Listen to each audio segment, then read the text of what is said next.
But Vijay Grover ji, Bharatiya Janata party के लिए एक बड़ा स्टेट था तेलंगाना, और बहुत उम्मीदें थी उनको कि कर्नाटक के बाद ये वो स्टेट होगा जहां पर वो ब्रेक थ्रू करेंगे और फिर उनके लिए तमिलनाडु और केरल के लिए रास्ता खुलेगा। क्या लगा कि वो बीआरएस वो जो है तेलंगाना में बजाय आगे बढ़ने को पीछे निकलते चले गए।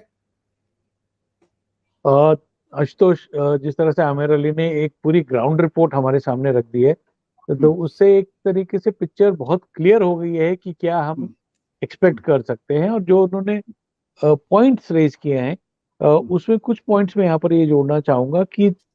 बीजेपी जो है वो नेचुरल पार्टी नहीं थी तेलंगाना में कभी भी। और भले ही कांग्रेस को इसलिए रिसर्जेंस देखने को मिल रहा है कि एंटी इनकम्बेंसी का जो फायदा है वो कहीं ना, क्योंकि तेलंगाना बनने से पहले आंध्र प्रदेश पर ज्यादातर समय तक कांग्रेस का ही राज रहा था, और वो उनका एक लॉयल वोट बैंक जो है वो इतनी मतलब बदलाव के बाद में भी 20-25% वोट बैंक उनके साथ टिका रहा, जो अब शायद इस बार मजबूत हो रहा है। बीजेपी के लिए it was a very unnatural state as far as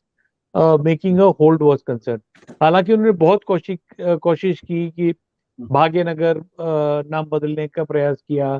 और जिस तरह से राजा सिंह का जिक्र किया जो किया आमिर भाई ने, जिनके खिलाफ एफआईआर भी हुई हैं काफी, और जिस तरह का एक जो हेट का एजेंडा है वो कहीं ना कहीं दक्षिण भारत के राज्यों में नहीं चलता है। यहाँ पे सॉफ्ट हिंदुत्व चल सकता है, लेकिन रिजिड हिंदुत्व जो है उसकी एक्सेप्टेंस जो है बहुत कम है। और ये चीज शायद बीजेपी को थोड़ी देर से समझ आई, क्योंकि उनके पास जैसे कि कर्नाटक में येडियुरप्पा है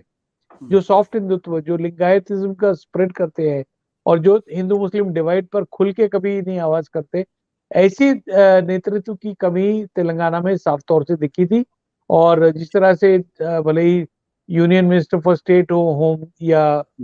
राजा सिंह हो, इस तरह के जो फायर ब्रांड लीडर्स 2-3 जरूर पार्टी के पास थे, लेकिन ग्राउंड लेवल पर उस तरह का एक पेनिट्रेशन बनाना उनके लिए काफी मुश्किल लगा। और ये शायद एक सबसे बड़ा advantage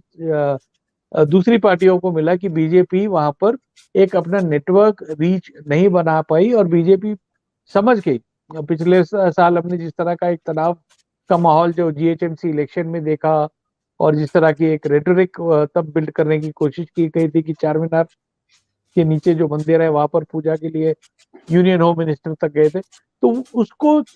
it did not catch the pulse of the people. और ये चीज शायद बीजेपी समझ रही है कि उसको अभी काफी मेहनत करनी पड़ेगी, और इसलिए जो बड़े बड़े नेता है वे शायद पीछे हट गए कि अपनी साख जो है वह इस समय पर यहाँ पर स्टेक को वो नहीं लगाना चाहते थे, और बीजेपी ने बैकफुट पर जाने का फैसला कर लिया, क्योंकि कहीं ना कहीं उनको लग रहा है कि भलाई इसी में होगी कि बीआरएस को इनडायरेक्टली सपोर्ट कर दो ताकि कांग्रेस सत्ता में न आ सके। तो ये एक कहीं ना कहीं इंटरनल फैक्टर दिख रहा है कि एक गिव एंड टेक, क्योंकि कभी भी केसीआर हो या एएमआईएम हो, उनको बीजेपी की बी टीम ही कहा जाता है। दबे शब्दों में लोग उनको यही बोलते हैं। और ये चीज शायद बीजेपी समझ गई है कि इस बार अगर एक गिव एंड टेक में वे पीछे हट जाते हैं और बीआरएस को एक बार फिर सरकार बनाने में कुछ हद तक अगर मदद कर सकते हैं, तो शायद इसका फायदा वह 2024 में नेगोशिएशन करके ले सकते हैं। तो ये एक चीज कहीं ना कहीं जो बीजेपी का एजेंडा अब है कि कांग्रेस को किसी भी कीमत पर रोको और वोट स्प्लिट ना होने दो, तो शायद इसलिए उन्होंने स्ट्रैटेजिकली जो है इस कैंपेन में ज्यादा एग्रेशन नहीं दिखाई है। पर विजय जी, क्या आपको वाकई में लगता है कि भारतीय जनता पार्टी ये करके बीआरएस को जिताने की स्थिति में पहुंच सकती है? जी, देखो, त्रिशंकु विधानसभा की उम्मीद हर कोई कर रहा है, चाहे एएमआईएम हो जो सत्ता से बाहर रहा है, और उसको लगता है कि क्योंकि पहले भी कांग्रेस की सरकारों में वह अपने 7 एमएलए का ब्लाइंड सपोर्ट करते थे, और